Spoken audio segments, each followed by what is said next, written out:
Noong taong 2045, isang malupit na digmaan laban sa mga kakilakilabot na halimaw ang nagaganap sa daigdig.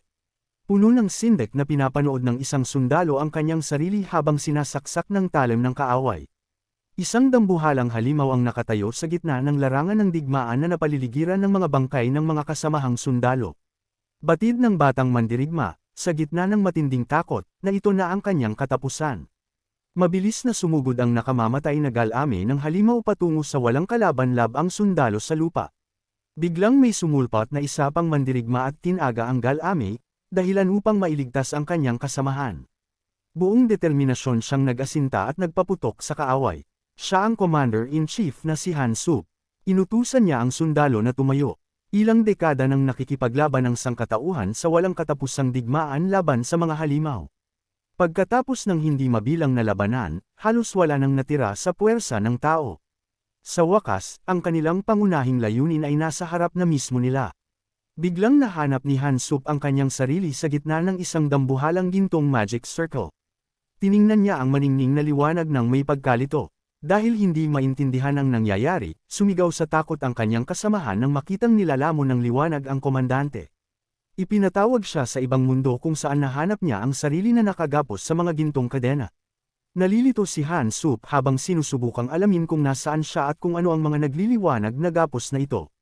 Isang matandang lalaki na nakasuot ng roba ang sumalubong sa kanya sa imperyo bilang isang bayani mula sa ibang mundo. Hinilingan siyang talunin ng Demon King at iligtas ang mundong ito mula sa pagkawasak. Galit na galit si Han Sup, humingi siya ng paliwanag at ninais na makabalik sa kanyang bayan sa Korea.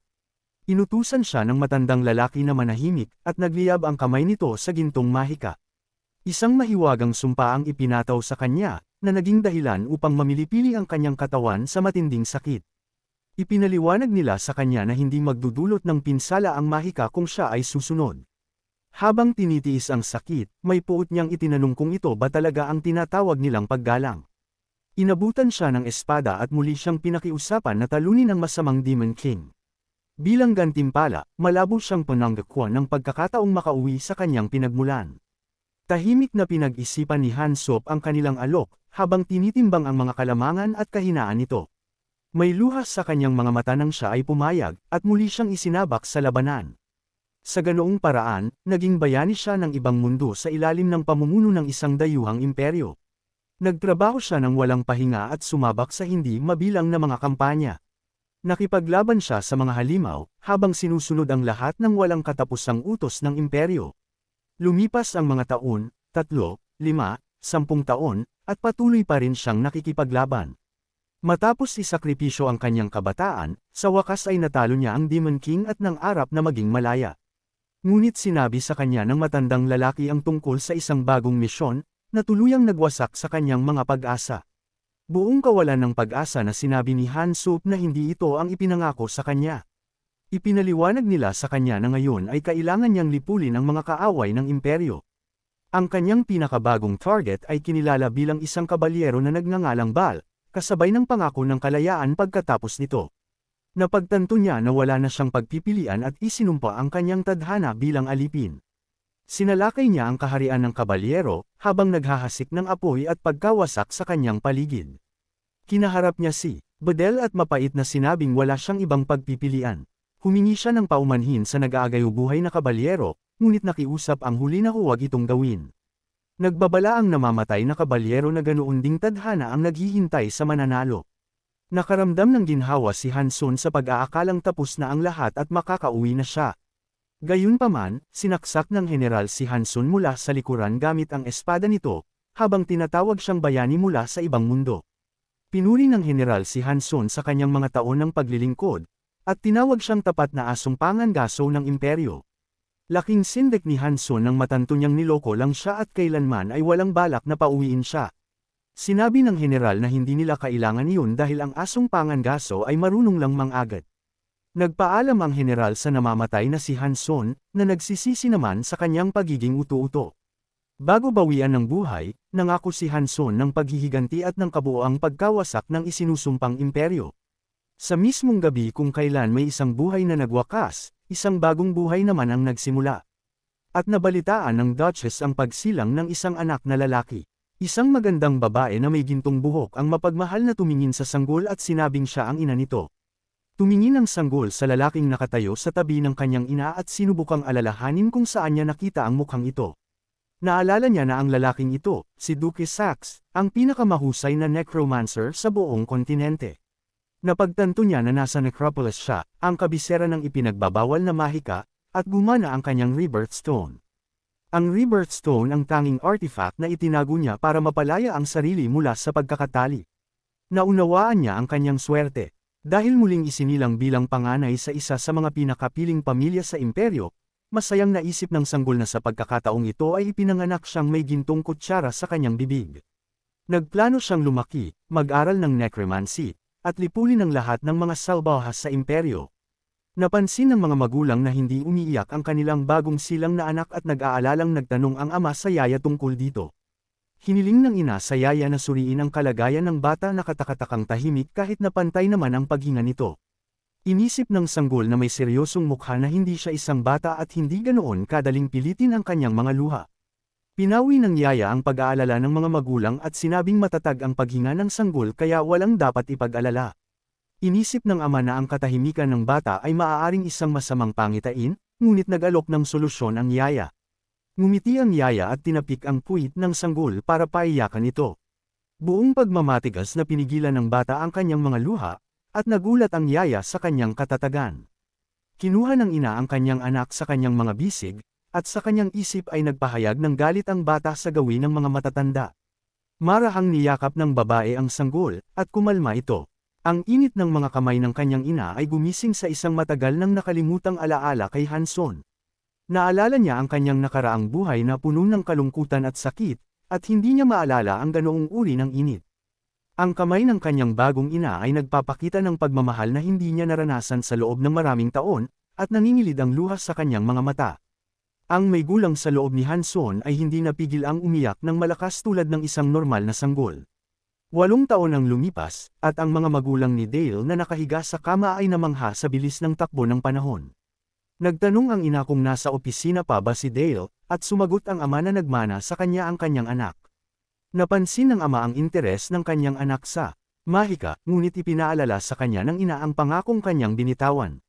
Nilinaw ni Alan na ito ay tungkol sa pangako na hindi tuturuan si Dale ng necromancy. Natutuwa siya na natatandaan ng ama, at buong lamang naman itong kinumpirma ng huli. Pinakalma ni Alan ang kanyang asawa at nagsalita tungkol sa isang regalo para sa kanilang anak, ngunit naputol ang kanilang pag-uusap dahil sa isang ingay. Isang katulong ang patakbong pumasok sa silid tulugan at nagulat na may nangyari sa batang amo. Patakbong pumunta ang mga magulang sa opisina at nakita si Dale sa gitna ng isang kislap ng mahiwagang enerhiya. Patakbong lumapit ang ina sa kanyang anak at nag-aalalang nagtanong tungkol sa kalagayan nito. Habang sinusuri naman ng ama ang sitwasyon, naramdaman ni Alan, ang dakilang necromancer, na ang hangin sa silid ay napuno ng mana. Napagtanto ni Dale na sa edad na 8 taong gulang, kaya na niyang magpakawalan ng mana at humiling na pakawalan na siya. Nagbabantang nagtanong ang ama kung si Dale ba ang nagpakawalan ng mana mula sa kanyang katawan. Nagpanik si Dale habang sinusubukang mag-isip kung paano sisigot nang hindi nabubunyag ang kanyang totoong pagkakakilanlan. Ngumiti ang ama at pinuri ang kanyang anak, na sinasabing inaasahan na niya ito. Ikininalungkot niya na hindi niya matuturuan si Dale ng necromancy, na nagdulot ng gulat sa bata. Hiniling ng ina ni Dale na bumalik na ito sa silid, at sumang-ayon naman ang bata ng may ngiti.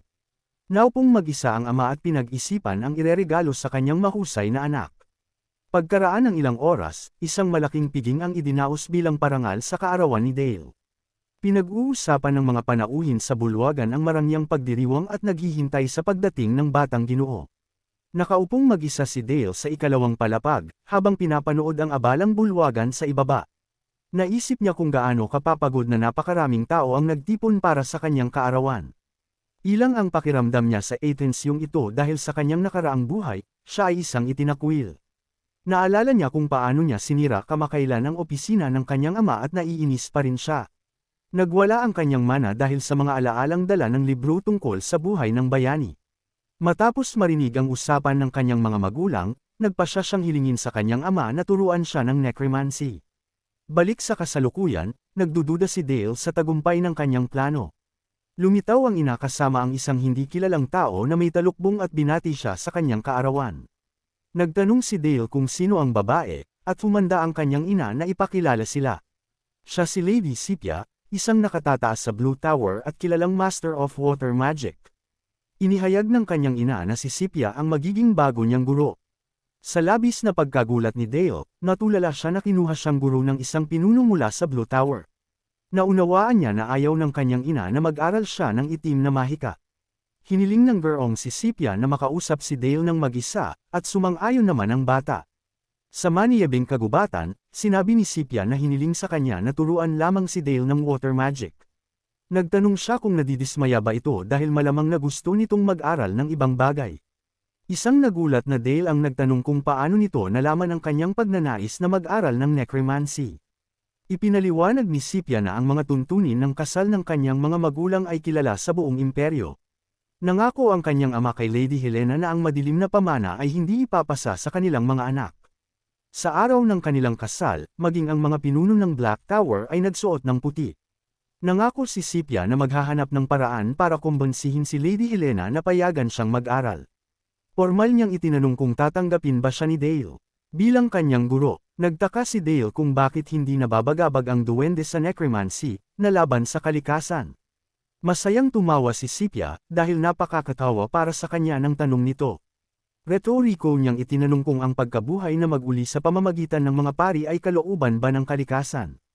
Para sa kanya, ang necromancy at ang pagkabuhay na mag-uli ay iisa at pareho lamang, na nagpabilib kay Dale. Sinimulan ni Sepia ang aralin na may layuning buuin ang unang monocircle mula sa piraso. Masaya si Dale sa layuning ito dahil ang unang bilog ng mana ay kailangan para sa paggamit ng mga manunumpa. Sa direksyon ng guro, ipinatong niya ang kanyang kamay sa kanyang puso at lubos na nag-concentrate. Napag-isipan niya na ang mundong ito, hindi tulad ng daigdig, ay ganap na napuno ng mana. Ngunit ang mga ordinaryong nilalang, hindi tulad ng mga sinaunang dragon, ay hindi makokontrol ang hilaw na mana. Sa makatuwid, kailangan ng isang bilog ng mana sa puso upang salain at ay proseso ang hilaw na manang ito. Matapos isama-sama ang mga piraso, kailangan mong pabilugan ng pantay-pantay ang nabuong bilog sa paligid nito. Kaya ang bilog ay ang proseso kung saan ang mana ay nakakarating sa puso tulad ng sinabi ng guro. Hiniling sa kanya ng gurong si Sepia na maingat na simulan ang pagpapalibot ng mana sa kanyang puso. Sinabi niya na tumatagal ito ng 1 buwan kaya hindi na kailangang magmadali. Ngunit tinatawag na siya ng bata. Nagtatakang nagtanong ang guro kung nagtagumpay na ba ito sa paglikha ng isang umiikot na bola ng mana. Namangha ang guro dahil ang bata, nakasisimula pa lamang magsanay, ay nakabuo ng isang bilog sa loob ng ilang minuto. Hiniling niya kay Dale na subukang pakawalan ang kanyang mahiwagang kapangyarihan sa pamamagitan ng nilikhang bilog. Kalmadong sumang-ayon si Dale at nag-concentrate sa mahiwagang globo sa kanyang kamay. Karaniwan, kahit ang simpleng pagpapakawalan ng mana sa pamamagitan ng isang bilog ay hindi laging posible para sa mga bagong magic arrow. Inisip niya na sa antas na ito, hindi siya makapaghihiganti sa imperyo dahil sa kanyang nakaraang buhay ay mahina siya. Ngunit ang katawang ito ay nagmana ng talento at madaling tumatanggap ng mana, na nagpapahintulot dito na matuto ng iba't ibang mahika. Ngayon ay kailangan mong mag-concentrate at hayaang dumanoy ang mana sa iyong mga daliri para malikha ito. Lilikha siya ng pinaka-nakamamatay na piraso na itutok ng diretsyo sa leeg ng imperyo. Nagulat ang guro dahil ginawa niyang perpektong ice bolt ang mahika. Inilunsad ni Dale ang ginawa niyang ice projectile patungo sa puno habang nanunood ang guro. Tumama ang projectile sa lupa sa harap ng puno sa pamamagitan ng napakalaking lakas, na nagpataas ng mga bato at nyebe. Napansin ng guro na ang piraso ay sapat na matigas para tumagos sa puno. Tumingin sa kanya si Dale nang may mapagmataas na ngiti at nagtaka ang guro kung sino ba talaga siya. Inakala niya na sa pinakamagandang sitwasyon ay magpapagalaw lang ito ng mana, ngunit nilikha nito ang elemento ng yelo. Basikong mahika lamang ito, ngunit sumipsip ito ng lamig ng perpekto, na nagpatatag sa spell. Nag-aalalang tumingin si Dale sa nanigas na guro at nagtanong kung may nagawa ba siyang mali. Inisip ng guro na ang pagiging komplikado ng kanyang formula ay lampas sa kakayahan ng isang ordinaryong bata. Ang proseso ng paglikha ng spell ay kinabibilangan ng pag-ikot, pagpabilis, at labis na kargada ng mahiwagang enerhiya. Ang kanyang mahika ay naglaman ng 3 formula ng golden ratio at inilapat niya ang mga ito ng hindi namamalayan. Ang guro na may kakaibang ngiti ay nagsabing ito ay kalokohan at nauunawaan ang mga salita ng duke. Nang maglaon sa opisina, tinanong siya ng duke kung ibig bang sabihin ito na hindi niya matuturuan si Dale.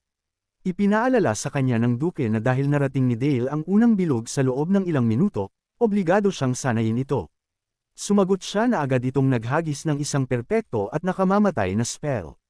Nahirapan siyang maniwala na ang isang 8 taong gulang na bata ay gumamit ng formula ng combat magic. Ipinabatid niya sa duke na ang batang si Lord Dale ay may hindi maikakailang talento sa pagpatay. Nagtanong ang duke kung siya, ang Tower Elder na laban sa karahasan, ay tatanggi. Itinanggi niya ito at sinabing sa halip ay nais niyang gabayan ang bata sa tamang landas. Walang nakikitang dahilan ng duke para tumanggi at binanggit ang kanyang itim na mahika, na nais niyang ipasa sa kanyang anak. Laking sindak niya nang matanto na ang batang master na si Dale ay master na ang mahika na nais niyang ituro dito. Sinabi ng guro na iginagalang niya ang pangakong binitawan ng duke kay Lady Helen, na marami na siyang narinig, ngunit hindi ito nagbibigay sa kanya ng karapatang magpasya sa hinaharap ng isang napakatalino na bata tulad ng batang master. Nakatayo si Dale sa labas ng pintuan, ngunit hindi marinig kung ano mismo ang sinasabi nila sa loob.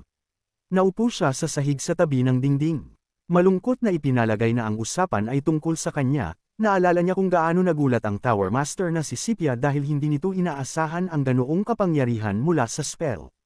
Nagpasya ang bata na mula ngayon ay kailangan niyang kontrolin ang kanyang lakas ng mas maingat.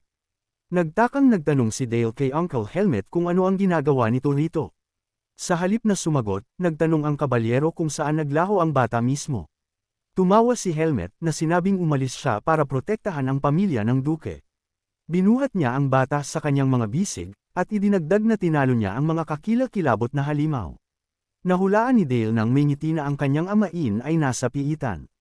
Ang paglitaw ng mga piitan o ang pagdami ng mga halimaw ay isang seryosong problema para sa anumang teritoryo. Ang mga halimaw na sumasalakay sa mga sibilyang lugar ay nagdudulot ng malaking pinsala. Sa makatuwid, ang mga kabalyero ng bawat bahay ay inialay ang kanilang sarili sa paglilinis ng mga hindi pa natutuklasang piitan. Ang sitwasyon sa Duchy of Saxe ay mas seryoso kaysa sa ibang mga teritoryo. At ang dahilan nito ay ang tagapagsalaysay mismo. Matapos ang tagumpay ng bayani laban sa Demon King, si Duke Saxe ay inutusang pasukuan ang kanyang teritoryo. Inisip ni Dale na ang teknikal na termino para dito ay pagtatapon ng mga tira. Hiniling ng bata kay Uncle Helmet na alagaan ang kanyang sarili at nagulat ito sa pag-aalala ng batang Panginoon. Lumitaw ang Duke of Saxe at binati si Helmet habang pinapahalagahan ang kanyang pagsusumikap sa panahon ng pagsalakay. Pumasok ang Duchess kasama ang kanyang mga katulong at si Dale na nagbaw ay nagulat sa hitsura ng kanyang ina. Patakbong lumapit ang Duchess kay Dale at sinabi ng Duke na ipinagmamalaki niya ito sa pag-abot sa unang bilog. Binati siya ng ama ni Dale at inimbitahan siyang humingi ng kahit anong gusto niya. Nagtaka si Dale kung gagamit ba ng panlilinlang ang kanyang ama kung hihilingin niya rito na turuan siya ng necromancy. Sa isang flashback, nangako si Dale sa kanyang ama na magsisikap pa siya.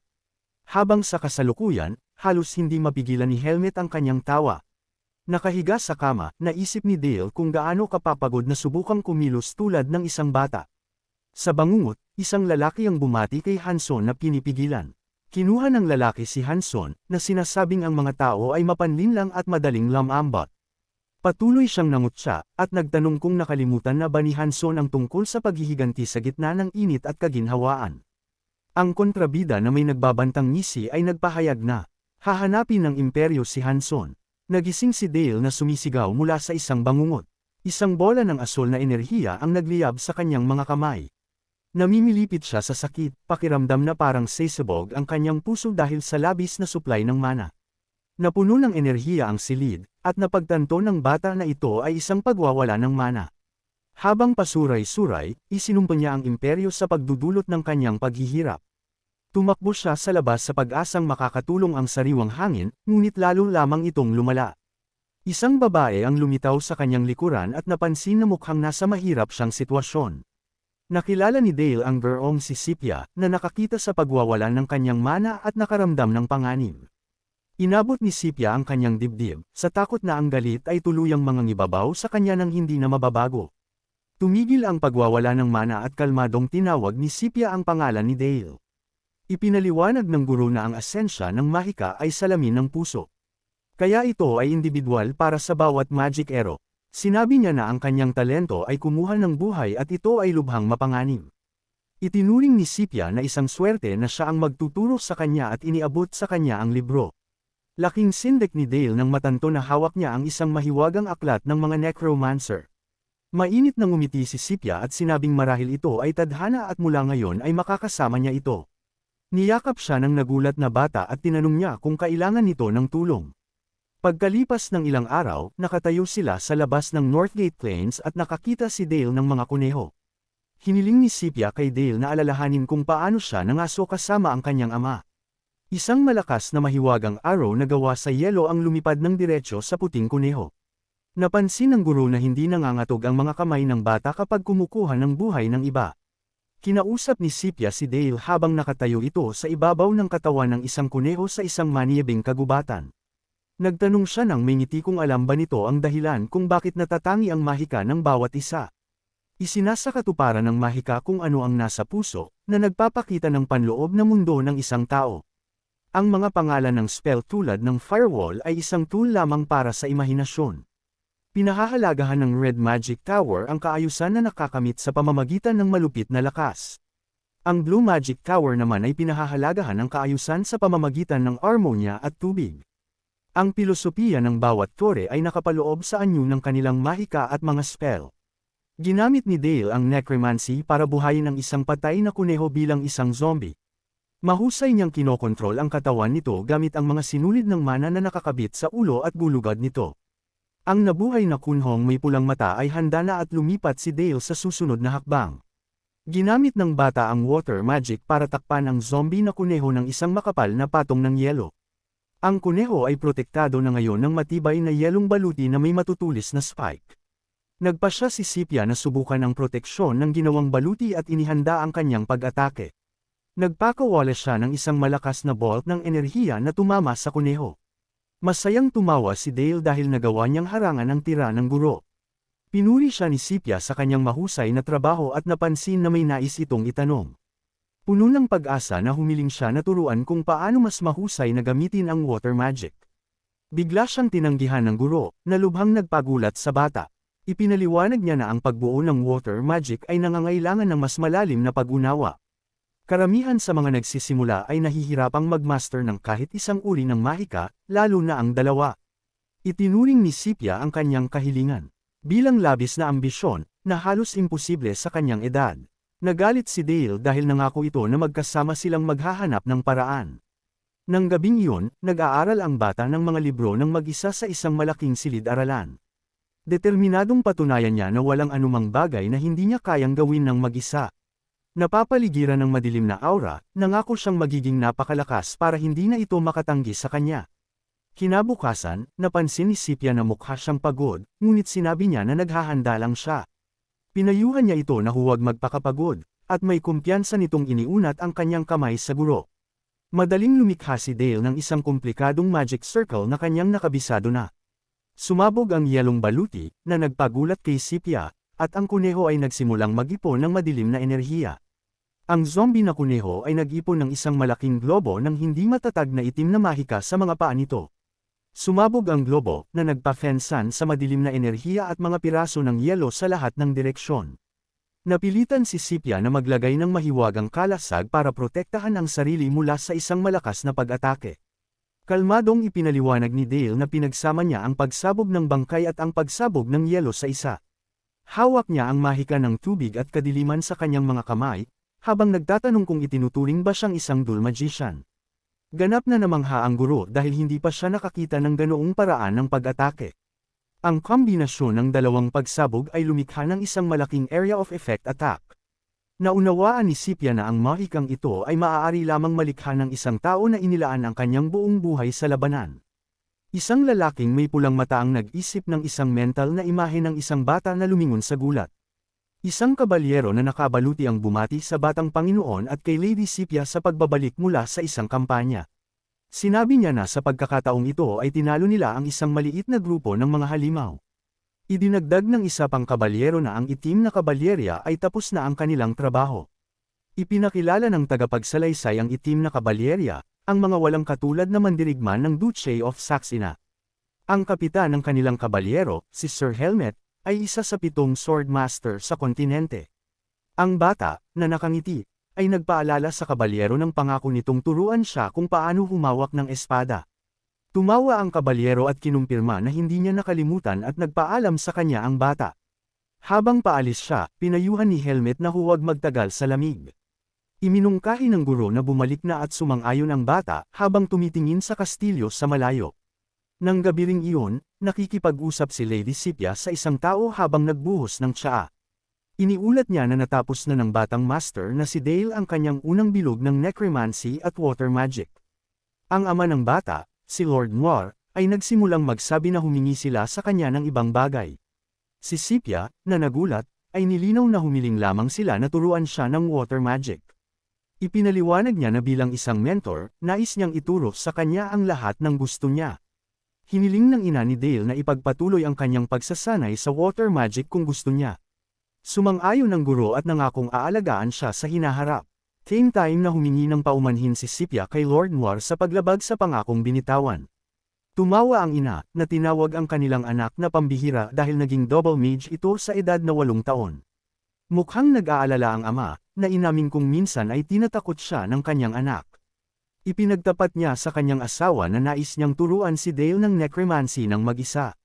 Inisip ng ama na ang bata ay magiging isang mahusay na estudyante. Bilang isang ama, nais niyang pamunuan ng kanyang anak ang kanyang pamana. Tinakpan ni Lord Noir ang kanyang mukha ng kanyang kamay at humingi ng tawad kay Elena. Ipinaalala ni Elena na ang mga tao ay natatakot sa necromancy at tinatawag itong mahika ng kamatayan. Hiniling niya na sanayin ito upang maging isang necromancer na kayang baliwalain ang opinyon ng ibang tao. Sumang-ayon ang asawa at nangakong gagawin ang lahat para maging pinakamahusay ang kanilang anak. Kaya, ito ang unang araw ng paaralan at sinabi ng ama na labis siyang nadidismaya kay Dale. Pinagwikaan niya ang kanyang anak sa muling pagbuhay ng mga buhay nang hindi man lang pinaghihinalaan na may kontrol siya sa kanila. Ikinatwiran ni Dale na ito lang ang itinuro sa kanya ng guro. Sa sandaling ipinakita ng bata sa kanyang ama ang mga pangunahing kaalaman sa necromancy, napabuntong hininga ito at dinala siya rito. Ipinagbabawal sa kanya ng kanyang ama na gamitin kahit ang mga basikong spell habang tinuturuan niya ito. Ang pagsasanay ay magsisimula sa pamamagitan ng pagsasaulo ng istruktura ng buto at kalamnan ng lahat ng anyo ng buhay. Maamong sumang-ayon ang bata sa kanyang ama. Nakayuko sa libro, kinabisado niya ang bawat titik sa mga aklat na sa kanyang mundo ay mga doktor lamang ang makakabasa. Sinabi ng ama na master na ni Dale ang mga pangunahing kaalaman at pinayagan siyang lumipat sa praktikal na mahika. Ngayon ay sisimulan na nila ang totoong trabaho at handang sumang-ayon ang bata. Nagulat si Dale nang makakita ng bangkay ng goblin sa altar. Napansin ng kanyang ama ang kanyang nalilitong ekspresyon at ngumiti. Sinabi ng ama na ang isang bihasang necromancer ay maaaring gawing isang death knight ang isang simpleng sundalo. Inalok ng ama ni Dale ang pagkakataon na kontrolin ang isang regular na undead na sundalo at nagtanong kung paano niya ito gagawin. Napagtanto ni Dale na ang pagkontrol sa isang bipedal goblin ay mas mahirap at inutusan itong bumaril. Sumugod pa sulong ang undead goblin at ikinihambing ni Dale ang pagkontrol dito sa isang komplikadong papel. Napagtanto ni Dale ang kanyang pagkakamali. Ang mga kasukasuan ng goblin ay nanigas dahil sa paninigas pagkatapos ng kamatayan. Ang bata ay nagpanik at hindi alam ang gagawin sa sitwasyong ito. Ipinatong ng ama ang kanyang kamay sa balikat ng kanyang anak at sinabing ang pagpapalakas ng katawan ay isang magandang ideya. Ipinaliwanag niya na ang isang side effect ng pagpapahusay na ito ay ang limitadong kadaliang kumilos. Ipinakita ng ama ang kanyang kapangyarihan sa pamamagitan ng paglikha ng isang malakas na vortex ng itim na mahika sa paligid ng goblin. Ipinaliwanag niya na ang rib cage ay idinisenyo upang protektahan ang mga organo at binago ito. Tinuturuan ng ama ang kanyang anak na maunawaan ang istruktura ng layunin at baguhin ito upang umangkop sa kanyang mga pangangailangan. Sinabi niya na ang pagbabago ng mga katawan ay ang batayan ng itim na mahika. Hiniling ni Dale sa kanyang ama na turuan siya ng kaisipan ng Black Magic Tower. Tumingin ang ama sa kanyang anak at nagtanong kung handa na ba itong marinig ang katotohanan. Lumuhad siya sa isang tuhod at sinabi na ang katotohanan ay laging nakatago sa loob ng kamatayan. Upang malaman ang katotohanan, kailangan mo munang maunawaan ang buong bigat ng buhay. Naalala ni Dale ang nakaraan kung saan ang isang lalaking nakaluhod ay nagmamakaawa sa bayani para sa awa. Ngunit itinaas ng bayani ang kanyang madugong espada, hindi nakikinig sa mga pakiusap. Napansin ng ama na hindi mabuti ang hitsura ni Dale at tinanong kung maayos lang ba ito. Ang mga tsismis na itinuturo ng duke sa kanyang anak ang itim na mahika ay mabilis na kumalat sa buong imperyo. Ang paglabag ng duke sa kanyang sumpa ay nagdulot ng malaking kaguluhan sa imperyo. Nakuha ni Dale ang atensyon ng buong imperyo, at ngayon ang lahat ng mga mata ay nakatutok sa kanya. Pagkaraan ng ilang linggo, nagsasanay si Dale kasama ang isang kabalyero sa bakuran ng duchy. Ang kanilang mga kahoy na espada ay nagumpugan sa isang matinding labanan. Naghagis si Dale ng isang tumatalo na suntok, ngunit hinaranggan ito ng kanyang kalaban ng may kaluwagan. Pinuri ng kabalyero ang bata, ngunit naiintindihan niya na ang kanyang kalaban ay nagbibigay sa kanya. Nagtanong si Dale ng may tusong ngiti kung sadyang ibinaba ng kabalyero ang kanyang espada. Itinanggi ito ng kabalyero at sinabi na si Dale ay gumagamit ng mga diskarte mula sa totoong labanan. Sinabi niya na ang kakayahan ni Dale ay mahusay, ngunit ang mga magic arrow ay palaging pinuprotektahan ng mga kabalyero. Sa makatuwid, hindi niya kailangang magsanay ng husto sa espada. Inisip ng kabalyero na hindi dapat dumaan ang bata sa ganito, ngunit may dahilan si Dale. Sumagot si Dale na hindi nararapat sa anak ng isang duke na umasa lamang sa mga gwardya at mahika. Natutuwa ang kabalyero sa sagot at sinabi na pangarap niyang magkaroon ng ganoong anak. Lumapit sa kanila ang ina ni Dale at napansin ang kanilang mataas na espiritu. Sinabi niya na napadpad siya para tingnan kung gaano kahirap magsanay ang kanyang anak. Ipinaalala sa kanya ng kanyang ina ang regalo sa kaarawan na hiningi niya. Siya ay buntis at sinabi na kailangan niyang alagaan ang kanyang maliit na kapatid na babae. Pagkalipas ng 10 buwan, ang buong pamilya ay nagtipon sa gilid ng kama ng ina kasama ang kanyang bagong silang. Tumingin si Dale sa kanyang kapatid ng buong lamang at hindi makapaniwala sa kanyang kaligayahan. Inalok ng ama ni Dale na hawakan ang kanyang kapatid, na lubhang nagpahiya sa kanya. Hinikayat siya ng kanyang ina at napagtanto ni Dale na ang paghawak sa sanggol ay hindi ganoon kahirap. Nagtanong si Dale sa kanyang ina kung ang kanyang bagong silang na kapatid ay katulad niya at napansin nito kung gaano kasaya ang sanggol. Maingat niyang kinalong ang kanyang kapatid sa kanyang mga bisig at tinanong ng kanyang ina kung ano ang kanyang nararamdaman. Sinabi ni Dale sa kanyang ama na ang kanyang kapatid na babae, bagaman madaling dalhin, ay parang isang napakabigat na responsibilidad. Ipinaliwanag ng ama sa kanyang anak na ito ang kahulugan ng buhay at hiniling sa kanya na huwag itong kalimutan. Ipinaalala ng ama na oras na para pumunta si Dale sa klase kasama ang gurong si Sipia na naghihintay na sa kanya. Inihayag ng duwending si Sipia na ang kanilang aralin ngayon ay magiging pagsasanay para sa totoong labanan. Nag-aalangan na nagtanong si Dale kung dapat ba siyang lumaban ng seryoso. Nag-alok si Sipia na ipakita sa kanya ang kanyang natutunan at madaling dinala ang kanyang pag-atake ng yelo. Hinuli niya ang kanyang magic projectile gamit ang kanyang kamay, na sinasabing ang kanyang unang pag-atake ay masyadong mabagal. Nagtanong ang guro ng may ngisi kung masyadong bastos para sa mag-aaral na maging mapagparaya sa kanya. Atake pabalik si Sipia at nagpanik si Dale nang mapagtanto na kailangan niya ng agarang hadlang. Nagawa niyang lumikha ng isang icebreaker na gawa sa yelo at naisip na kung wala ang block ay seryoso siyang masugatan. Humanga si Sipia sa bilis ng kanyang estudyante na lumikha ng yelong baluti para sa proteksyon. Iminungkahi niyang ulitin ito at sinimula ni Dale na bigkasan ang formula para sa paglikha ng isang pader ng yelo. Gitling gitling gitling. Ibinuhos niya ang lahat ng kanyang lakas sa mahika at nagtayo ng isang dambuhalang pader ng yelo sa kanyang harapan. Nagulat si Sipia na nagawa niyang lumikha ng ganoong kalakas na depensa sa gitna mismo ng labanan. Naisip ng guro na pinagbuti ni Dale ang estruktura ng mana, kaya naging lubhang siksik at matibay ang yelo. Hinawakan ng guro ang pader at nagtaka kung bakit gumamit si Dale ng isang defensive spell. Inakala niya na pagkatapos ng kanyang pag-atake, kailangan lang ng batang magpahinga saglit. Ngunit nagbigay si Dale ng isang bagong formula at ang pader ng yelo ay nagsimulang magliwanag mula sa loob. Ikinumpas niya ang utos na sumabog, at ang pader sa harap ni Sipia ay sumabog sa isang maliwanag na ilaw. Sa kanyang isip, tinawag ni Dale ang kanyang likha na isang granada, at ang pader ay nadurog sa libu-libong matatalas na piraso. Nakita niyang gumana ang kanyang taktika at pinag-isipan ang komplikadong mahika na katatapos lang niyang gamitin. Pinagsama-sama niya ang yelo hanggang sa limitasyon nito at pagkatapos ay pinasabog ito, na nagbago sa isang ordinaryong pader para maging isang malakas na granada. Sumigaw si Dale sa takot para sa kanyang guro nang makita ang walang galaw na balto nito sa gitna ng pagsabog ng yelo. Biglang lumitaw si Sepia sa malapit na walang sugat, at nabuhayan ng loob si Dale nang maunawa ang isang ilusyon lamang ang kanyang pinasabog. Ngumiti ang guro at pinuri siya para sa kanyang kahanga-hanga at napakatalinong teknik sa mahika. Hinawakan ni Sepia ang gasgas sa kanyang pisngi, laking gulat na ang isang mage ng First Circle ay nagawang masugatan ang isang elder. May pag-aalalang sinabi ni Dale na hindi niya sinasadyang saktan ang guro habang nagpapasiklaban. Sumagot si Sepia na nagpapasalamat siya sa sugat na ito dahil nagpapatunay ito ng buong pagtitiwala ng bata sa kanya. Sinabi ni Sepia na lubos niyang ipinagmamalaki si Dale bilang guro at itinuturing itong isang mahusay na estudyante. Hinaplos niya ang ulo nito, at mahiyain namang sumagot si Dale na binuo niya ang formula salamat sa mga itinuro ng guro. Kalaunan, tinanong ng ama ni Dale si Sepia tungkol sa sugat, at sinabi ng guro na naging pabaya lang siya sa klase. Nagpasalamat ang ama sa lahat ng tulong niya, ngunit sumagot si Sepia na isang kagalakan para sa kanya ang magturo ng isang may pambihirang talento. Humingi pa ang ama ng isang pabor, at ang elf naman ay malugod na sumang-ayon na tumulong. Iniulat ng ama na may isang grupo ng mga orc ang tumawid sa kabundukan at sumikop sa kanilang teritoryo. Inihayag niya ang kanyang intensyon na ipadala si Dale sa labanang ito, na ikinagulat ni Sepia.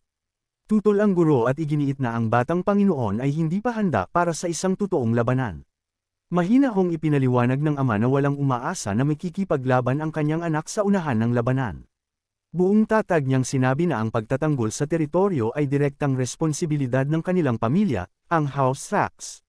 Sinabi ng ama na bilang tagapagmana ng duke, dapat maunawaan ni Dale ang kanyang tungkulin. May pag-aalalang nagtanong si Sepia kung ano ba talaga ang dapat niyang gawin. Isang tusong ngiti ang ipinakita ng duke habang inihahayag na ipinagkakatiwala niya ang kanyang artifact kay Dale. Hiniling niya kay Sepia na gabayan ang bata hanggang sa matutunan nitong kontrolin ang lakas nito.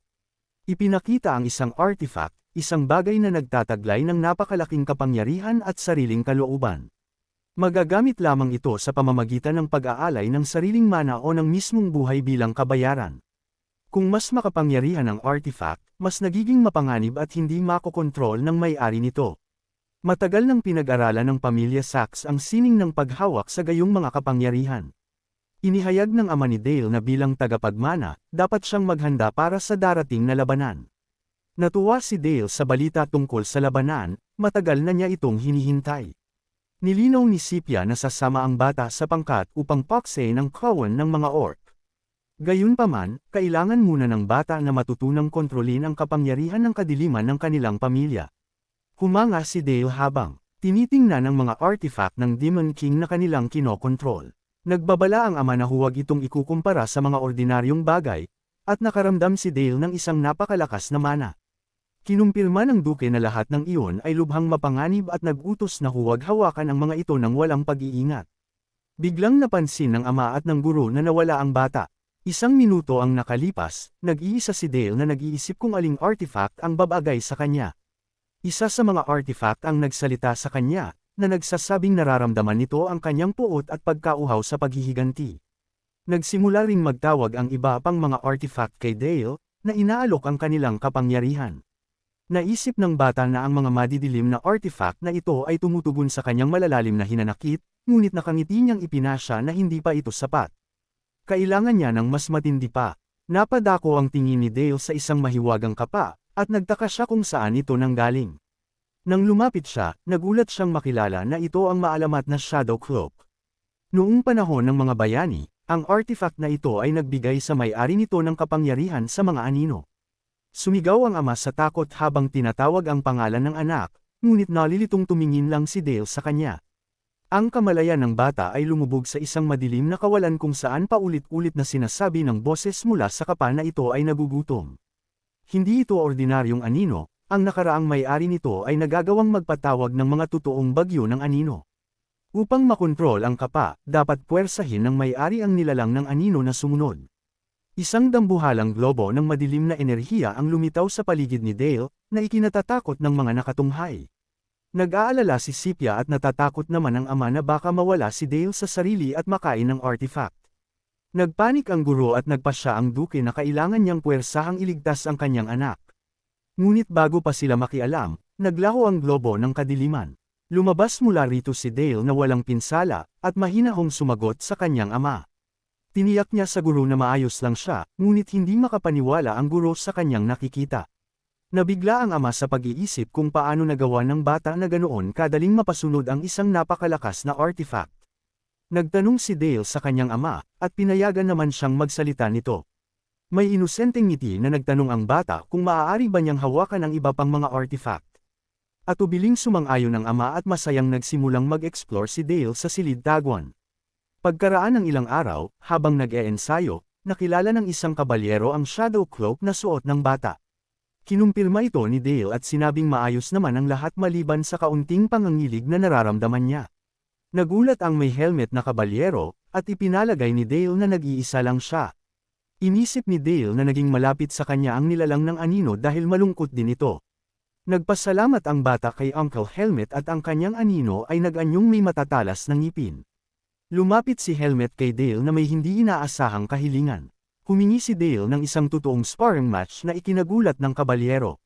Masayang sumang-ayon si Helmet at naghanda para sa laban, at nangako naman si Dale na gagawin ang lahat ng kanyang makakaya. Nauunawaan ni Dale na ang pakikipaglaban sa isa sa mga master ng kontinente ay hindi magiging madali. Nangako si Helmet na hindi gagamit ng aura at lalaban lamang gamit ang mga pangunahing kaalaman sa eskrima. Nag-alinlangan ang bata dahil ang prinsipyo ng kabalyero ay palaging lumaban ng seryoso. Ang tunay na layunin ni Dale sa sparring na ito ay sanayin ang paggamit ng shadow cloak. Ang labanang ito ang magiging pagsubok na magpapasya sa tunay na halaga ng artifact. Sinimulan ni Dale ang laban gamit ang atake na paghagis ng shadow blade. Madaling sinalag ni Helmet ang mga talim ng anino gamit ang kanyang espada. Namangha si Dale nang mapigilan ng kabalyero ang sipa sa pamamagitan ng purong lakas. Habang nakangisi, inihayag ni Helmet na oras na para siya naman ang umatake. Sumugod ang kabalyero upang umatake, ngunit sinalubong siya ng matutulis na tinak mula sa mga anino. Umiwas si Helmet at nagtangkang magbaba ng isang malakas na taga, ngunit hinarang din ito ni Dale gamit ang anino. Ang malakas na salpukan ay nagtulak sa kabalyero paatras, na nag-iwan ng malalim na ukit sa lupa. Hindi makapaniwala si Helmet na naharangan ng bata ang isang atakeng kayang bumasag ng mga ordinaryong espada. Nauunawaan ni Dale ang pagkakaiba ng isang normal na armas at ng isang mataas na uri ng artifact. Nag-alok ang kabalyero na magpalitan pa ng rami ng atake ng 10 beses, at nagpatuloy ang laban. Nagbubulungan ang mga nakasubaybay na kabalyero dahil wala pang nakatagal ng higit sa 2 patama mula kay Helmet. Naramdaman nila ang isang hindi maipaliwanag na pader na namamagitan sa kanila at kay Dale.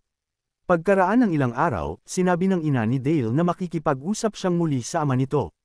Hindi niya ito maaaring hayaang pumunta sa isang mapanganib na lugar, ngunit mahinahon ang bata dahil malapit lang naman ang kanyang mga mahal sa buhay. Nag-aalala ang ina, ngunit sinabi ni Dale na kailangan niyang maging mas malakas para sa kinabukasan ng Duck-a-Duck. Pagdating ng panahon, kakailanganin niya ng lakas upang protektahan ang kanyang pamilya. Hiniling niya sa kanyang ina na hayaan siyang maging sapat na malakas para mapangalagaan ito. Nang makita ang kanyang determinasyon, nakangiting pumayag ang ina. Sumakay si Dale sa kanyang kabayo at nangako sa ina na babalik siya agad. Nang magbukas liwayway, handa na ang mga hukbo na umalis patungo sa pansamantalang base. Biglang nag-utos ang ama ni Dale na ang anak na ang magbigay ng hudyat sa paglakad para sa kanya.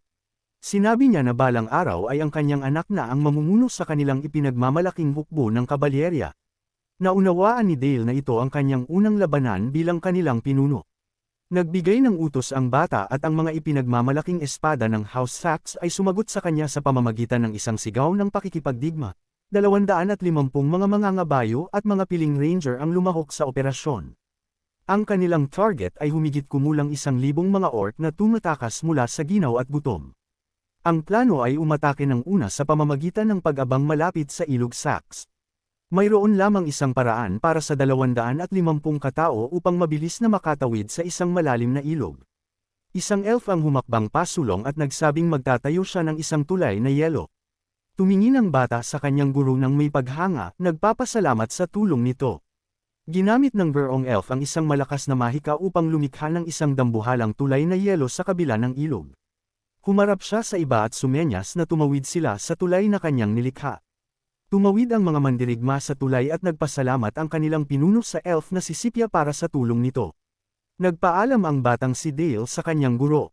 Handa nang sumabak sa labanan, sinundan siya ng tingin ni Scipia na may kakaibang mainit na ngiti sa kanyang mukha.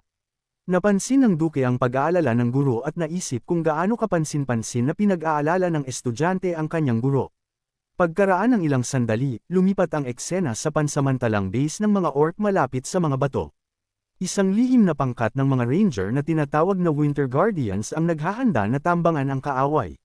Umulan ng mga nagliliyab na pana sa kampo ng mga orc, na nagdulot ng gulo at pagkawasak.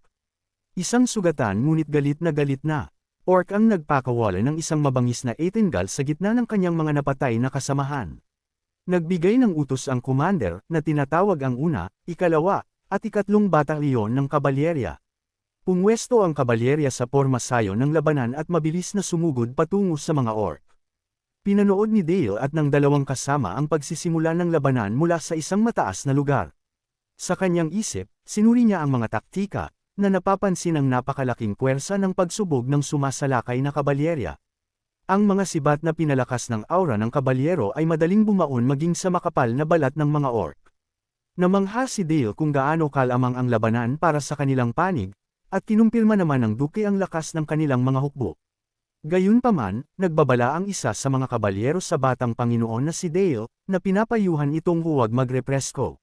Biglang pinatigil ng mga orc na may malalaking kalasag ang pagsugod ng kabalyerya. Sa pakikipaglaban ng malapitan, naunawaan ng commander na hindi nawasak ng patibong ang kaaway at nagpasyang muna silang umurong upang magayos muli ng pormasayon. Isang maliwanag na signal flare ang pumailanglang sa kalangitan, na naghuhudyat sa lahat ng unit na umurong. Galit na umungal ang dalawang orc habang pinapanood ang pag-atres ng mga hukbo ng tao. Ang isa sa mga kabalyero ay hindi nakapanabay sa pag-atres at sinaksak siya ng orc gamit ang sandata nito. Nakita ni Dale ang bumagsak na kabalyero at nalaman na naniniwala ang iba na wala na itong pag-asang maligtas. Nanood siya ng may galit habang ang iba ay nakatingin lamang sa sugatang lalaki habang lumalapit ang orc. Naunawaan ng bata na kung sasakay siya sa kabayo, hindi siya aabot upang iligtas ang kabalyero. Nagpasya siyang gumamit ng mahika at binago ang formula ng Ice Bolt upang maging isang sniper shot. Kumislap ang kanyang mga mata sa kulay asul habang idinaragdag niya ang ballistic equation sa spell. Lumikha si Dale ng isang bagong mahika, ang Barrett's Ice Bolt sa anyo ng isang mahiwagang bala. Namangha ang duke sa kamangha-manghang tumpak na pagbaril na ginawa mula sa ganoong kalayong distansya. Kaagad matapos ang tira, sumugod si Dale ng nakakabayo patungo sa slag ang labanan sa kabila ng mga gulat na sigaw ng kanyang mga kasamahan. Pinatigil ng duke ang kabalyero na susunod sana sa bata. Humanga siya na si Dale ay nakalikha ng ganoong kakaiba at malakas na mahika sa ganoong kabatang edad. Napagtanto ng duke na ang panloob na mundo ni Dale ay malapit ng mabuo. Habang nag-aayos muli ang natitirang mga orc, tiningnan ng isa sa kanila ang kanyang napatay na kasamahan. Pagdating sa eksena, nakita ni Dale ang nailigtas na kabalyero at naunawaang mayroon siyang dalawang problema. Una, ang kanyang katawan ay napatigil sa takot. At ikalawa, ang kanyang formula ay masyadong mahaba para sa aktwal na labanan. Naunawaan niya kung bakit nag-aaral ang mga salamangkero ng mga pinaikling formula at nagpasyang iklian ang sa kanya. Habang may isang bagong orc na tumatakbo patungo sa kabalyero, nakaisip si Dale ng isang maikling pangalan para sa mahika. Nag-atubili siya sa haba ng pangalan, ngunit sa huli ay nagpasya na sapat na ito. Sinabi ni Dale ang pangalan ng kanyang mahika, Ice Bullet, ng may ngisi. Isang malakas na sinag ng yelo ang sumabog mula sa kanyang mga kamay at bumaon sa ulo ng orc. Ang nailigtas na kabalyero, nagulat, ay nagtanong kung bakit itataya ng batang Panginoon na si Dale ang buhay nito para sa kanya. Tiniyak sa kanya ni Dale na ang House Sax ay hindi kailanman mag-iiwan ng isang tapat na kabalyero. Napansin ng kabalyero ang dalawa pang orc na tumatakbo patungo sa kanila at sumigaw kay Dale sa takot. Sumugod ang mga orc sa pag-atake ng may mabangis na Etengal habang iwinawagayway ang kanilang mga sandata. Ginamit ni Dale ang isang bagong mahika, ang Shadow Blade, na lumilikha ng isang dambuhalang karit ng kadiliman. Malamig niya itong inutusang wasakin sila, at tumingin ang orc sa talam ng anino ng may takot. Nakita niya ang huling orc at sa isang kindat ay inihanda muli ang Ice Bullet. Nang matalo ang lahat ng kaaway, Inamin ng kabalyero na hindi siya makagalaw dahil sa matinding takot. Madaling binuhat ni Dale ang kabalyero at iniabot ito kay Tito Helmut na kada rating lang kasama ang mga hukbong nakakabayo. Pinamunuan ni Tito Helmut ang pag-atake ng hukbo habang sumisigaw ng papuri sa angkan ng Sax at kay Dale. Pagkalipas ng ilang oras sa kampo, nabalitaan ni Dale ang matagumpay na pagtatapos ng operasyon. Sa loob ng tolda, ipinatawag si Dale ng kanyang ama para mag-usap at tinanong kung bakit ito sumugod sa likod ng hanay ng kaaway. Bakas ang pagkadismaya ng ama habang tinatanong kung ano ang nag-udyok sa anak na gawin ang ganoong kapusok na aksyon. Humingi ng paliwanag ang ama at marahang sumang-ayon si Dale na sumagot. Ipinaalala ni Dale sa kanyang ama ang mga sinabi nito noon na darating ang araw na pamumunuan niya ang mga kabalyerong ito. Dahilan ng kanyang ama na hindi kapanipaniwala ang kanyang mga katwiran, at hindi maintindihan ni Dale kung bakit napakalamig ng pakikitungo nito. Pagkatapos ay direktang tinanong ni Dale ang kanyang ama kung bakit tumayo lang ito doon at pinanood na mamatay ang kanyang kabalyero. Nagpaliwanag ang ama na ang kanilang mga lupain ay patuloy na pinapasok ng kaaway at hindi dapat umasa ang mga kabalyero sa kaligtasan. Sinabi ni Dale na umaasa pa rin siya sa tulong, ngunit mapanghamak siyang ikinumpara ng kanyang ama sa sarili nito. Sinalungat niya ang kanyang anak sa pagbibigay ng huwad na pag-asa ng kaligtasan sa mga kabalyero mula sa labas. Nagtanong ang ama kung ilang mandirigma ang mabubuhay kung maghihintay sila ng tulong sa halip na lumaban. Ipinaliwanag niya na dapat lumaban ang mga kabalyero hanggang sa kanilang makakaya at doon lamang siya makikialam.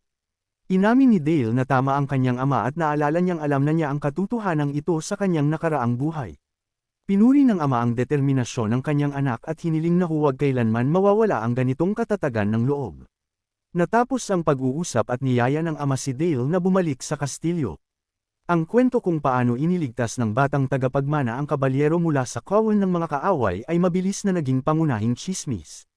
Isinigaw ng tagapagsalaysay sa karamihan na mag-isang tinalo ng batang Panginoon ang 1,000 orc.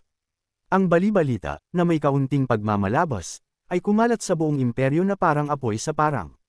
Nakaramdam naman ng hiya si Dale sa kanyang sarili. Ngunit ang pangyayaring iyon ay nagbigay ng bagong lakas sa pamunuan ng duke. Ngayon, lumuluhod na sa kanyang harap ang mga kabalyero bilang pagbati, kaya naman sa labis na pagkahiya ay tinakpan ni Dale ang kanyang mukha gamit ang kanyang kamay. May pagkailang niyang sinabi sa mga kabalyero na hindi na kailangan ng ganoong pagbati. Buong pagmamalaking sinabi sa kanya ng isa sa mga kabalyero na dapat niyang ipagmalaki ang kanyang sarili. Nanawagan ang kabalyero sa lahat na magpakalakas para sa kinabukasan ng batang Panginoon na si Dale. Pinanood ni Dale ang kanilang pagsisikap ng may ngiti hanggang sa tinawag siya ng isang katulong. Inanunsyo ng katulong ang pagdating ng mga bisita mula sa angkan ng Orhart at lumingon ang lahat. Nagpasalamat ang kabalyero sa katulong at niyaya si Dale na salubungin ang mga bisita. Naisip ni Dale sa kanyang sarili na mayroon silang espesyal na bisitang dapat salubungin. Ang bisita ay lumabas na isang kinatawan ng angkan ng sining ng pakikipaglaban na Orhart mula sa bumagsak na kaharian. Naalala ng tagapagsalaysay kung paano nagsimula ang imperyo ng isang digmaan kung saan bumagsak ang angkan ng Orhart. Nagbago ang ekspresyon ni Helmut nang maalala niya ang banal na espada. Ang ama ni Dale na nakaupo sa trono ay nagtanong sa kanyang anak tungkol sa pagsasanay nito. Inanunsyo ng alipin ang pagdating ng mga bisita at hiniling ni Dale na papasukin sila ng may paggalang. Ipinakilala ng dumarating na bisita ang kanyang sarili bilang si Vanessa Orhart, isang alipin ng duke ng Saxon. Ipinakilala ni Vanessa ang kanyang anak na si Charlotte na mukhang napakalungkot. Galit na tinanong ni Charlotte ang kanyang ina kung bakit ito nagpupugay sa kanila. Kalmadong nagreaksyon ang duke sa kawalan ng galang ng bata, at isinalalay ito sa kapaguran. Nag-alok si Dale kay Lady Charlotte ng pag-ikot sa kastilyo. Galit na itinulak ng babae ang kanyang kamay at sumigaw na huwag siyang hawakan. Tinawag silang mga walang hiyang maharlika ni Charlotte, at humingi naman ng paumanhin ang kanyang ina. Humingi ng paumanhin si Vanessa sa kawalang galang ng kanyang anak, dahil na rin sa kawalan nito ng katatagan. Sinabi niya na isang bagong tagapamahala ang itinalaga kamakailan sa kanilang teritoryo. Ang lalaking ito ay kilala bilang banal na kabalyero, ngunit may bansag na hari ng baboy. Sinasabing naghahanap ito ng mga bihasang mandirigman ng espada upang magkatagapagmana. Tinarget pa nga nito ang menor de edad na anak ni Vanessa na si Charlotte. Bahagya lamang nakatakas ang bata, ngunit ang lagim na ito ay hindi mabura sa memorya. Nakiusap si Vanessa na tanggapin ang kanyang anak bilang katulong upang maprotektahan ito. Umaasa ang ina na hinding-hindi na muling maitataas ng lalaking iyon ang kamay nito laban sa kanyang anak. Tinatanong ni Charlotte si Dale kung saan niya ito dadalhin habang nag-iisip naman si Dale sa naging desisyon nito. Ngumiting nagtanong si Dale kung maayos lang ba ang kamay nito matapos ang pagkakatulak. Napansin niyang umiyak ito kamakailan at napagtanto niyang bata pa nga talaga ito. Biglang itinutok ni Charlotte ang isang rapier sa kanya at nag-propose ng isang duelo. Galit niyang iniutos kay Dale ng angka ng sax na bumunot ng espada. Nagulat si Dale sa inasal nito at naisip na ginagawa lang ng bata ang anumang gusto nito. Humiling itong lumaban, ngunit nagtanong muna si Dale ng dahilan. Narinig ni Charlotte ang mga balibalita na mag-isang pumatay si Dale ng 1,000 orc. Nais niyang talunin ito upang patunayan sa buong mundo na mas malakas siya. Sa ganoong paraan, maiintindihan ng lahat na kaya niyang protektahan ang kanyang tahanan laban kay Count Brandenburg. Nagdilim ang ekspresyon ni Dale nang maalala niya ang aso ng imperyo na nagtaksil at sumaksak sa kanya sa likod noon. Naintindihan niyang mayroon silang iisang layunin, ngunit kailangan muna ng bata na harapin ang katotohanan. Naglabas siya ng bal-araw at sinabing isa lamang itong bata na walang nalalaman. Hinamon siya ni Dale na atakihin siya gamit ang lahat ng lakas nito. Agad namang sumagot ang bata na iyon nga ang balak niyang gawin. Sumugod si Charlotte para umatake, ngunit madaling hinarangan ni Dale ang kanyang taga. Nagpatuloy ito sa pag-atake, ngunit madali niyang nasalag ang lahat ng mga ito. Napansin niyang inililihis ng bata ang mga atake sa pamamagitan ng paggalaw ng pulso at gumagamit pa nga ng aura. Ipinaliliwanag ng tagapagsalaysay na ang isang manggaway ay naglalabas ng mana sa pamamagitan ng bilog sa kanyang puso. Sa parehong paraan, nag-iipon ang kabalyero ng aura sa kanyang katawan na lampas sa kanyang normal na kakayahan. Tumalon si Dale sa ibabaw nito at sa isang mabilis na galaw ay napatalsik ang rapier mula sa mga kamay ng bata. Tumalon ang bata at inatake si Dale, ngunit madali nitong hinarangan ang kanyang kumikinang na. Calm, ngumiti ito ng may masamang balak, tiwala na sa antas na ito, nasa kanya ang bentahe. Sa mga alaala ng bata, sinabi nitong namatay ang kanyang ama bago pa man siya ipanganak. Sinabi sa kanya ng kanyang ina na dapat niyang protektahan ang kanilang tahanan bilang isang mapagmataas na anak ng banal na espada. Kahit matapos ang pagbagsak ng kaharian, hindi niya itinigil ang kanyang masigasig na pagsasanay sa espada. Hindi niya maintindihan kung bakit paulit-ulit na pinipigilan ng batang lalaking ito ang kanyang mga atake ng may kadalian. Muling nag-abot ang kanilang mga talim at tuluyan siyang nalito sa lakas nito. Dahil natalo, napaluhod siya at nagtaka kung bakit hindi siya manalo. Kalmadong sumagot si Dale na hindi siya ang banal na espada. Inamin niyang ang kanyang pagmamalaki bilang anak ng isang dakilang mandirigma ay may sapat na katwiran. Ipinaliwanag niya na masyado pa itong mahina ngayon para ipagtanggol ang kanyang tahanan mula sa kanilang iisang kaaway. Dala ng kawalan ng pag-asa, nagtanong ang bata kung ano ang gagawin, at ipinakilala ni Dale ang kanyang sarili, kasama ang kanyang angkan. Nangako siya sa ngalan ng kanyang pamilya na magiging tagapagtanggol ng tahanan nito, ang tahanan ng Orhart. Nangako si Dale na magiging kalasag nito hanggang sa maging sapat na ang lakas nito para talunin ang kaaway ng mag-isa. Hiniling niya sa bata na mangakong magiging espada para sa kanyang tahanan dahil karapat-dapat ang talim nito. Sumang-ayon ang bata nang may kaunting ngiti. Dahil napagtantong hindi niya matatanggihan ang ganoong alok, lumuhad si Charlotte Orhart at nangako ng katapatan sa kanya sa ngalan ng kanyang karangalan. Sa pananaw ng iba, maaaring mukha lamang itong isang simpleng pangako ng bata, ngunit ang determinasyon sa likod ng sumpang iyon ay kasing tibay ng isang hindi mababasang sumpa. Kalaunan, sa opisina ng Duke, lumabas na naging katulong si Charlotte sa kanilang tahanan. Nagulat ang ama na sumang-ayon ito nang walang pag-aalinlangan at tinanong ang kanyang anak kung ano ang nangyari sa pagitan nila. Sumagot si Dale na gumawa sila ng pangako at nangako siyang protektahan ang angkan ng Orhart. Nagtanong ang Duke kung ginawa ng kanyang anak ang ganoong sumpa dahil sa awa, ngunit itinanggi ito ni Dale. Ipinaliwanag niya ng may ngiti na siya ang nag-iisang tagapagmana ng banal na espada na may pambihirang talento. Ipinahayag ni Dale na ang kanyang layunin ay isang bagong banal na espada para sa ikabubuti ng kanilang nasasakupan. Ngumiti ang Duke ng may kasiyahan, bilang pag-aproba sa plano ng kanyang anak. Nagalak si Dale dahil ito ay isang malaking bawi sa kanilang kaaway na si Brandenburg. Samantala, sa kabisera ng lumang Tatonia, may isang sumisigaw sa galit. Galit ang mataas na Panginoon dahil naunahan siya sa kanyang balak. Sinigawan niya ang isang nasasakupan dahil hindi nahuli ng kanyang mga tao ang batang babae. Iniulat ng nasasakupan na ang mga ipinadalang mamamatay tao ay napatay, posibleng si Charlotte mismo ang gumawa nito. Naalala niya ang nakaraan, habang humaharap sa kanyang banal na espada, ang Berandal. Nangako siya sa espada, na kanyang kasintahan, na hahanapin ang perpektong tagapagmana sa kahit anong paraan. Nag-utos ang Panginoon na makipag-ugnayan sa Raven Guild at magpadala ng mga tao sa teritoryo ng Duke. Handa siyang magbayad ng kahit anong halaga makuha lamang at madala sa kanya ang kawang-awang batang si Charlotte. Isang linggo ang lumipas, nanirahan si Charlotte sa tirahan at natapos ang kanyang pagsasanay bilang katulong. Ang pang-araw-araw na pakikipagtagisan ng galing kay Dale ay naging bahagi na ng kanyang bagong nakasanayan.